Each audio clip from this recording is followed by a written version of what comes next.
Hi everyone, welcome to my channel Bibbidi Bobbidi Books. My name is Ellie and today I am so excited to be filming a video which is talking about 10 of my most favourite fairy tale retellings or fairy tale inspired stories.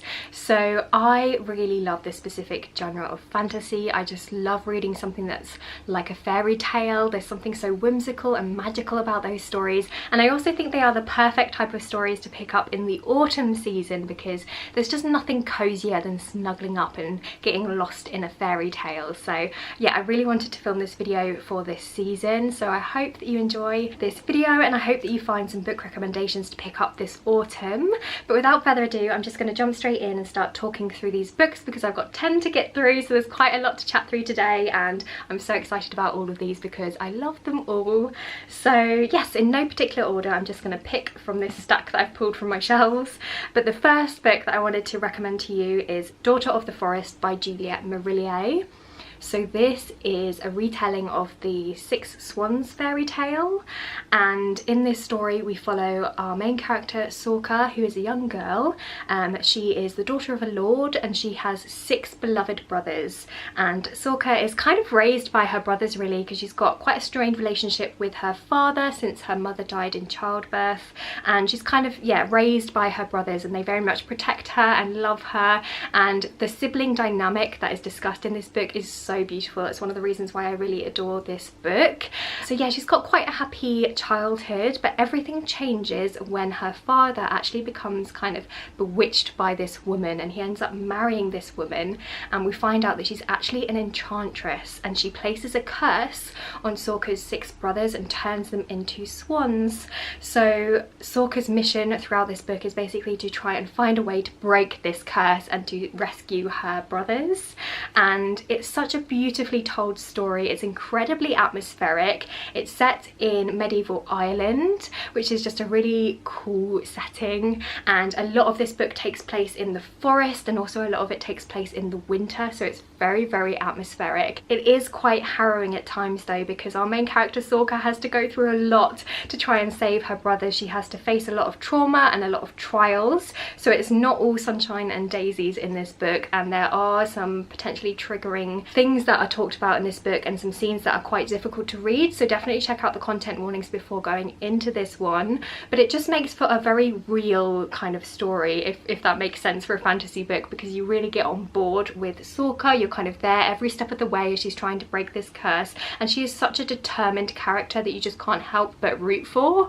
And yeah, it's such a beautifully told story as well. Juliet Marillier has a really lyrical writing style. It's quite slow paced though, so it is a sort of gentle novel. It takes its time to build, and there is also a really lovely slow burn romance as well that I enjoyed, and all in all it's just a lovely story about sibling love really, and I couldn't recommend it more. So if you enjoy a slow paced fantasy, then maybe give this one a try.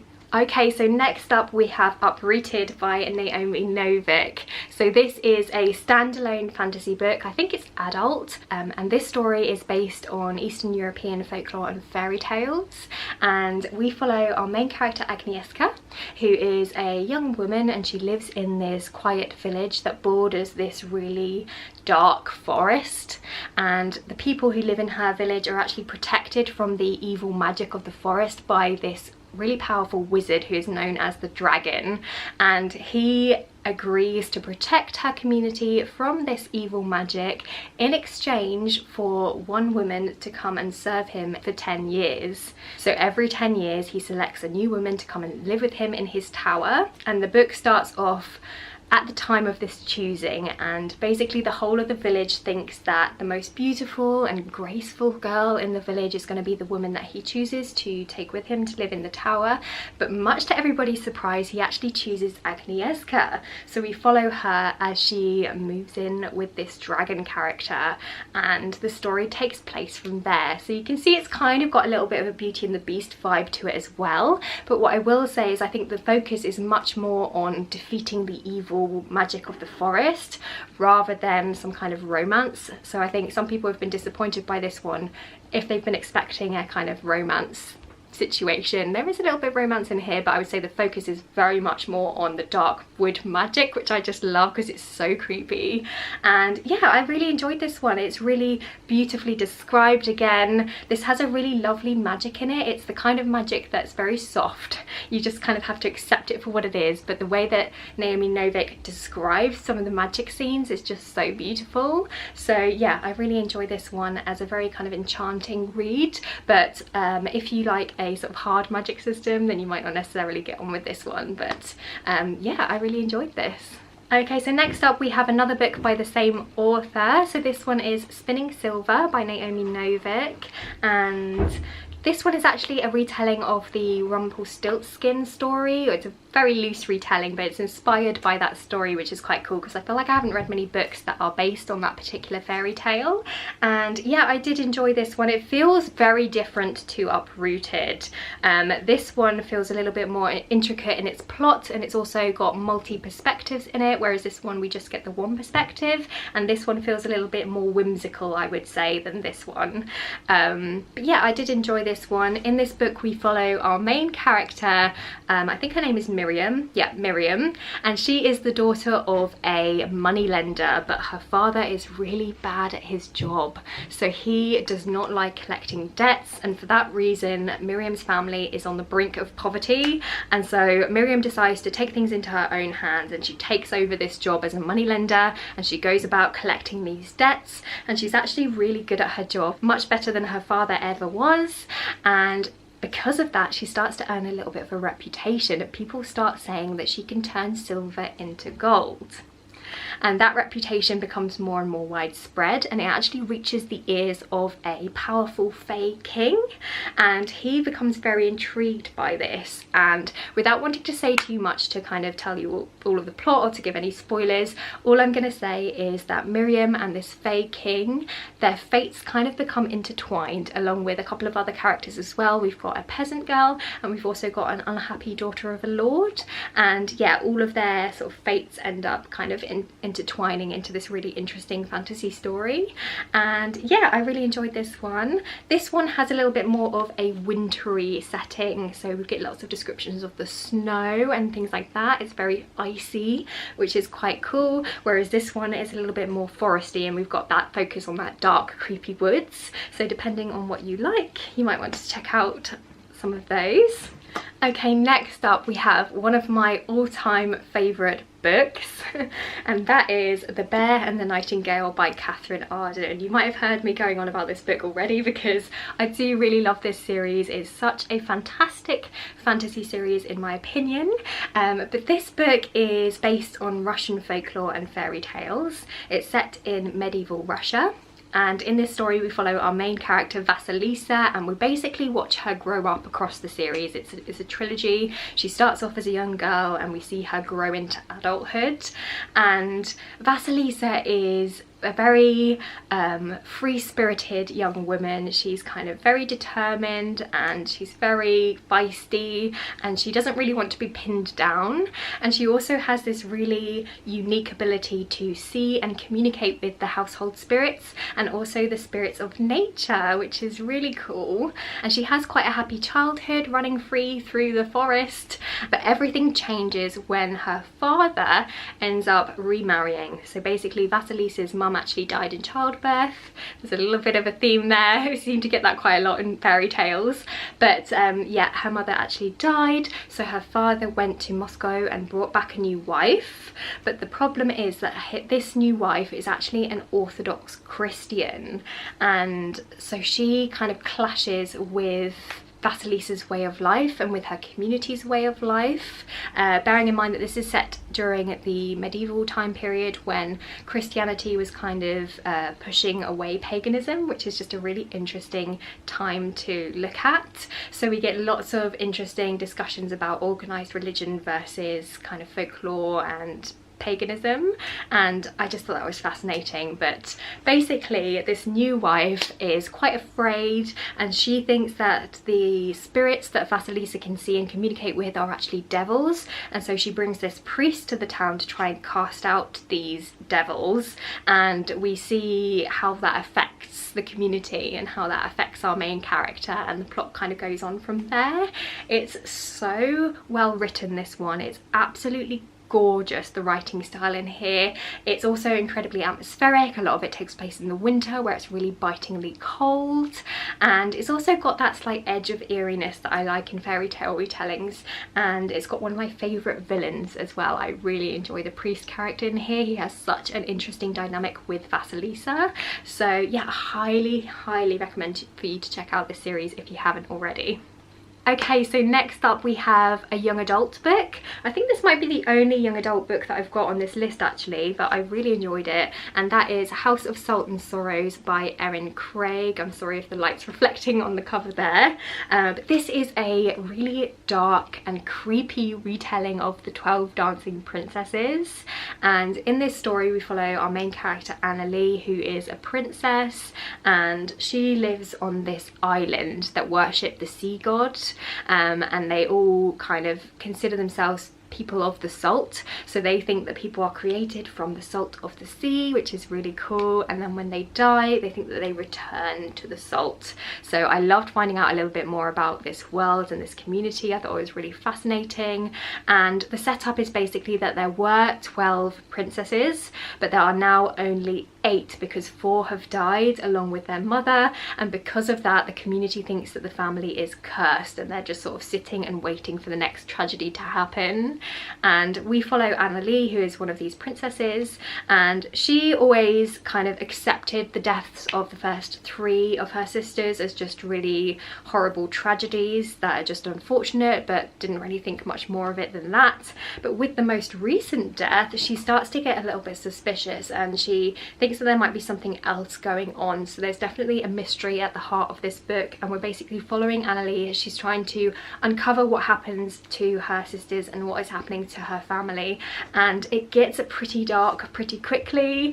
It's actually really quite scary for a YA. I wasn't expecting it to be quite so creepy, but I absolutely love that about this book. I think this would be perfect to pick up in Halloween because of that reason, and I just really loved the descriptions in here that were both beautiful and also haunting, and it was just a wild ride. There were twists and turns all over the place. I kept thinking that I knew what was going on, and then we'd get a reveal, and it was just a really fun reading experience. So yes, I definitely recommend picking this one up this autumn. Okay, so next up we have a standalone fantasy, and this is Nettle and Bone, written by T. Kingfisher. So this is a fairy tale story, I would say. It's not based on any one particular fairy tale, but it definitely reads like a fairy tale, if that makes sense, and it's pitched as a fairy tale story. And in this story we follow Mara, who is a convent-raised princess, and her sister has actually been married off to the prince, but it isn't a happy union.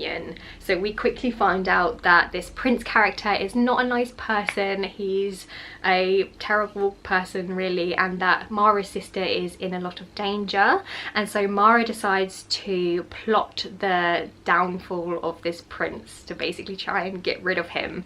And she comes together with a really unlikely group of people. So we've got a grave witch, we've got a reluctant fairy godmother, we've got a strapping former knight, and we also have a chicken possessed by a demon.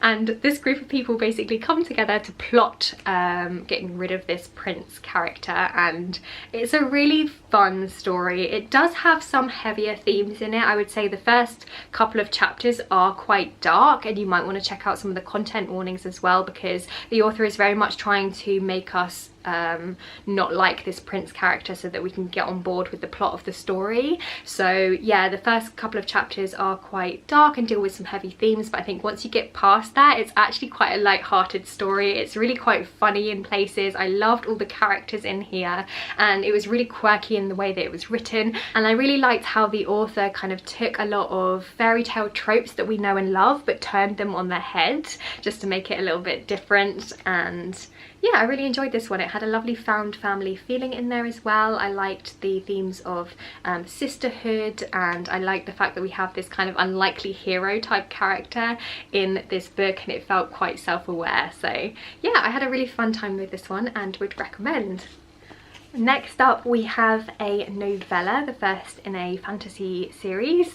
This is Every Heart a Doorway by Shannon Maguire. Apologies again if you've heard me talking about this one before, because I do really love this series. This is a portal fantasy series. They're all novellas, and they are, I would say, inspired by fairy tales, certainly. There are characters in here that we know from fairy tales. So for example, we've got Jack and Jill as prominent characters in here, although they are a little bit different from the traditional fairy tale that you might know. And yeah, I just love the premise for this series. So basically this is the Wayward Children series, and it's set at this school which was put together by this woman called Eleanor West, and it is a school for wayward children. So it's for children who have gone through a portal to another world. So they've stumbled down a rabbit hole, or they've found a magical doorway and they've gone through to a whole other fantasy world, and they've lived there for a little while and they've had an amazing adventure, but then for some reason they've ended up coming back to our world. But now that they're back in our world, they can't really fit in anymore. No one believes the stories that they are telling, and they're very much changed by the experiences that they've had. And so all of these children end up going to Eleanor West School, and it's kind of like a safe place for them to stay and wait to hopefully find a magic doorway back to the world where they went before. And it's a place where they can feel not judged, because there's lots of other children as well who don't really fit in and who understand that they had these experiences and that, you know, they want to go back. So yeah, it's very much kind of like a safe space for all of these children. And this first book has a mystery thriller type plotline in there that I wasn't necessarily expecting, but I really liked the juxtaposition of the whimsical writing alongside some of the darker elements in this story. And in this particular book, this first one, we actually follow our main character Nancy, who ended up finding a doorway to the land of the dead.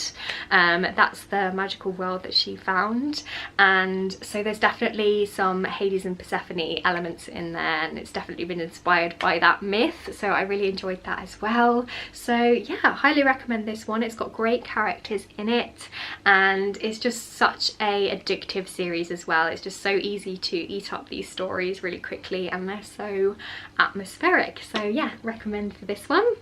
Okay, so next up we have another novella that I actually ended up reading on my Kindle, so I don't have a physical copy to hold up, but I'll put a picture on the screen for you. And this novella is called The Empress of Salt and Fortune, and it was written by Nai Vo, and this is a story that is inspired by Chinese history and Chinese mythology, I believe, and it's such a lovely novella. It's really beautifully written. So basically in this story we follow a cleric who is trying to gather information about a recently deceased empress, and she ends up meeting this old woman who turns out to be the empress's handmaiden. And this old woman sort of tells the cleric stories about the empress's life and her rise to power, and I feel like that's all you really need to know before you go into this one. I don't want to say too much because it is very short, this one, and I also feel like the book isn't really about the plot. It's much more about your reading experience, because the writing is so wonderful. It's very whimsical, and it definitely romanticizes storytelling, which is a theme that I do really enjoy, and it's just very beautifully written. And I also loved the focus on female relationships, because I feel like that's something that's not talked about a lot in books. So it discusses lots of different types of relationships, be that platonic or romantic, and I just love that celebration of female relationships in this book. So yeah, I thought it was a really lovely one. I think it might be a little bit hit and miss, so it depends on your reading taste, because the writing is quite whimsical, and I feel like that's not going to be everybody's cup of tea, but I personally really enjoyed it. So if you're looking for a quick novella to pick up, maybe give this one a try. Okay, next up we have one of my favourite books, and that is The Ocean at the End of the Lane by Neil Gaiman. So this is a standalone adult fantasy book, and in this story we follow a middle-aged man who is returning to his hometown for a funeral. And he ends up kind of running away from the funeral, and he just finds himself driving towards this house where he spent a lot of his childhood, I guess, to kind of get a little bit of space from everything that's going on. And when he arrives at this house, he starts to recall events that happened to him when he was a child, some traumatic events that happened. And so the majority of this book is told through the perspective of a 7-year-old boy, and it's him recounting these sort of traumatic events, and it's really interesting. It's a really unique blend of genres in this book. So although I would describe it as fantasy, it's also kind of like a magical realism type book. It also has some sci-fi elements in there, and it's also bridging on the edge of horror as well. So it's just so interesting, and I feel like this is the kind of book where you can interpret it in different ways. So I don't want to say too much really about the plot. I feel like you just need to kind of go into this one and see what you think for yourself. I personally thought that it was a interesting exploration into how people, and how children in particular, use imagination to interpret things that they don't yet understand, and also how they use their sort of imagination and things like that to escape from trauma. And yeah, it's just really interesting, and it sounds like it's quite heavy, and it is in some instances. There are quite a lot of potentially triggering things that are discussed in this book, but there are also some really lovely things as well. There's a focus on family and love and friendship as well. So yeah, I would highly recommend this to you if you're looking for something that's perhaps a little bit different to what you might normally pick up. Okay, and last up we have another Neil Gaiman book, and that is Stardust. So this one is another adult standalone fantasy. It's nice and short, and again, this one isn't a like a fairy tale retelling, but it definitely reads like a fairy tale along with this one. I wouldn't say this is based on any particular fairy tale, but just to me in the writing it just felt quite whimsical, and this gives me the same sort of feels. This one's a little bit more of like a classic fairy tale type feel. So in this story we follow a teenage boy called Tristan, and he basically sees this falling star, and he decides to go and retrieve this falling star in order to impress the woman that he loves and to win her hand in marriage. And so he ends up leaving his village on this mission to go and find this fallen star. And it's quite interesting because his village is actually called Wall, so it actually is a place where there is this huge wall that no one crosses over, and in order to go and get this fallen star, Tristan actually has to cross over the wall, and that takes him into this Fae realm where things are a little bit strange, and the story goes from there really. I don't want to say too much more because I don't really want to give anything away, but it is very whimsical in the way that it's written. It's very creative, I would say. I do quite like our main character of Tristan, and it's also perfect for the autumn season because there are some spookier elements in there as well, because we've got witches and things in here. And yeah, it's just a very sort of classic fairy tale type feel to this story. So yeah, I would recommend that one as well. So there we go, those are 10 books that are all kind of fairy tale like in nature. Some of them are fairy tale retellings, some of them just read like a fairy tale, and I do enjoy them all. So please do let me know if you've read any of these books, or let me know if there are any fairy tale retellings or fairy tale stories that you think that I would enjoy that I haven't included on this list, because I'm always on the hunt for recommendations. I hope you are having a fabulous day whatever it is that you are doing, and yeah, like this video if you liked it, subscribe if you want to see more from me, and I guess I'll see you next time with another video. Bye!